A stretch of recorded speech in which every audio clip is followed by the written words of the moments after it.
अस्सलाम वालेकुम, मैं बिलाल हसन चीमा 4 यार से।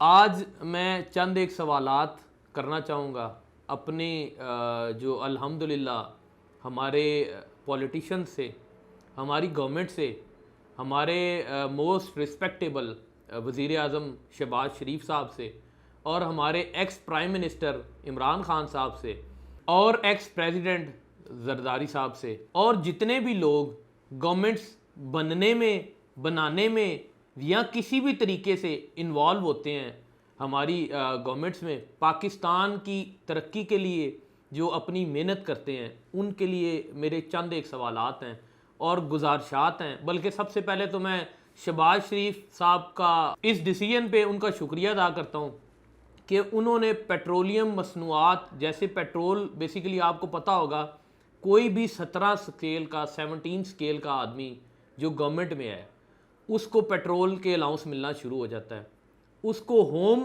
रेंट की मद में आपको अलाउंस मिलना शुरू हो जाता है और इसके अलावा बहुत सारी मराहत मिलती हैं। अब ये मराहत शहबाज शरीफ साहब ने पेट्रोल के हिसाब से थोड़ी सी कम की हैं। मेरा सवाल आप तमाम लोगों से ये है, अल्हम्दुलिल्लाह हमारी जो कौम है हमेशा से कुर्बानियाँ देती है, बल्कि हमारी कौम ही सिर्फ कुर्बानियाँ देती है। मैं as a individual, as a Pakistani national, जितनी भी मेरी कौम है, जितने भी हम जो छोटे तबके के लोग हैं, हम सारे लोग हमेशा कुर्बानी किस तरह देते हैं? मुल्क मुश्किल में है, मईशत की बदहाली वाला टाइम आ गया है तो टैक्स बढ़ा दो, आम आदमी से पैसे ले लो। या हम सवाल ये करते हैं कि यार ये पेट्रोल और डीज़ल ये तो अमीर आदमी इस्तेमाल करते हैं। मेरा सवाल ये है, क्या डीज़ल काश्तकार इस्तेमाल नहीं करता? क्या काश्तकार अरब खरबपति है? ये बड़ा इंपॉर्टेंट क्वेश्चन है। फिर मेरा सवाल ये है कि जब आप टैक्स की मद में हमारे पे ये जो बम गिराते हैं, ये अगर बम हम पे गिराने के बजाय आप अपनी पार्लियामेंट में, आपके ये जितने MNAs, MPAs, ये हमारे जजेस हजरात मोजेज माशाल्लाह से, या हमारे ये जितने गवर्नमेंट में लोग हैं, या उसके अलावा ये जितने भी हमारी गवर्नमेंट की बॉडी के लोग हैं, मिसाल के आपने मिनिस्ट्रियाँ अपनी कितनी है हमारी अल्हम्दुलिल्लाह से, उन मिनिस्ट्रियों में हमारे पास सरकारी मुलाजमीन कितने हैं। अब अगर ये 17वें स्केल से लेके जितनी आप मराहत देते हैं, मेरी सजेशन है आप तमाम से, अगर ये आप मराहत बंद कर दें कुछ अरसे के लिए, अगर आप कौम के लिए अच्छा चाहते हैं या कौम को कोई फ़ायदा देना चाहते हैं, तो आप ये सारी मराहत बंद कर दें, पेट्रोल ना दें। ये गरीब लोग हैं क्या? जज की तनख्वाह 10.5 लाख तकरीबन कम से कम है। अब इसी तरह और भी मुलाजमीन की देखेंगे, अच्छी खासी तनख्वाहें इनकी, ये गरीब लोग हैं क्या? अब इनको 500 लीटर अगर पेट्रोल मिलता है जजेज हजरात को, 200 लीटर मिलता है कोई 18वें स्केल के आदमी को, या 21वें स्केल को 300 लीटर मिलता है, तो अगर इनके पेट्रोल आप बंद कर देंगे, ये अपनी पॉकेट से डलवाना शुरू कर दें जो आप इनको सैलरीज पे करते हैं। फिर एक बहुत बड़ा इंपॉर्टेंट क्वेश्चन ये है, आप ये देखें जनाब, माशाल्लाह से आप तमाम लोगों को घर सरकार देती है।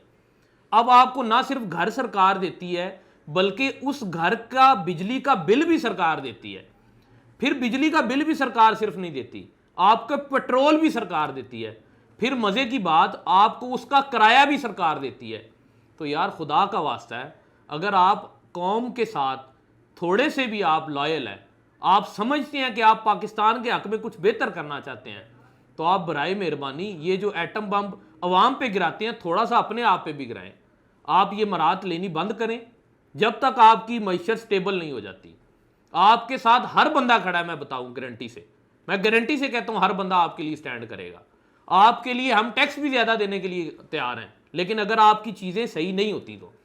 अब आप ये देखें, अपनी प्रॉपर्टीज़ को देखें, आप अपने पैसे को देखें, आपके बिजनेसेस इंटरनेशनल हैं, आपके पास प्रॉपर्टीज़ इंटरनेशनल हैं। यार एक गरीब आदमी के पास बेचारे यहाँ पे पाकिस्तान में वो किराए के घरों में रहते हैं, उसके बावजूद वो टैक्स इतना ज़्यादा देते हैं जितना आप देते ही नहीं है। अब एक एग्जांपल और देता हूँ मैं, किसी भी MNAs MPAs से जब उसकी ये गवर्नमेंट बनने का टाइम आता है, तो उस टाइम के ऊपर ये डॉक्यूमेंट सबमिट करता है MNA, उस टाइम के ऊपर बताते हैं मैं इतना टैक्स देता हूँ अपने घर की मद पर। मैंने खुद ये सुना है, एक माशाल्लाह बड़े ज़बरदस्त कोई थे MNA, वो कहते हैं मैं 17,000 टैक्स देता हूँ और घर उनका माशाल्लाह से G6 में 2 कनाल का था। भाईजान मेरा 5 मरले का घर है, मैं 25,000 रुपया टैक्स देता हूँ, मैं जब 25,000 टैक्स देता हूं तो वो 2 कनाल का घर लेके वो क्यों 17,000 टैक्स देते हैं? और वो कहते हैं कि मेरे अब्बू जी ने जब खरीदा था मैं तब के हिसाब से टैक्स देता हूं। तो आपने एक्चुअल वैल्यू के ऊपर टैक्सेस देने। ये आप सिर्फ आवाम से पैसा ना निकलाएं, बराए मेहरबानी अपनी जेब भी थोड़ी सी खाली करें अगर आप मुल्क के लिए लॉयल हैं। और अगर आप मुल्क के लिए लॉयल नहीं हैं और आपने खाली डुगडुगी बजानी है और अवाम को आ जाके आपने बम गिराना है, तो फिर तो हमारे मुल्क का अल्लाह हाफिज़ है। मेरी दुआ है अल्लाह पाक हमारे मुल्क के लिए अच्छा फ़ैसला करे और ऐसे लोग ही हम पे मुसल्लत हों जो हमारे मुल्क के हक़ में बेहतर हैं। और आप तमाम लोगों से मेरी रिक्वेस्ट ये है, ये पटवारी, ये यूथिया, ये चीज़ें आपस में बहस करने वाली नहीं हैं। आप सब जानते हैं हम अल्हम्दुलिल्लाह पैसा कहाँ से लेते हैं और किस तरह हम मुल्क के साथ चल रहे हैं, हमारा मुल्क कैसे चल रहा है, ये सारे बेहतर जानते हैं। तो इस बहस से भी इज्तनाब किया करें और अपने मुल्क के हक़ में दुआ किया करें और इंडिविजुअली एज ए अपने साथ तैयार करें। आपने करप्शन नहीं करनी, हर आदमी यहाँ पे करप्ट है। Thank you very much.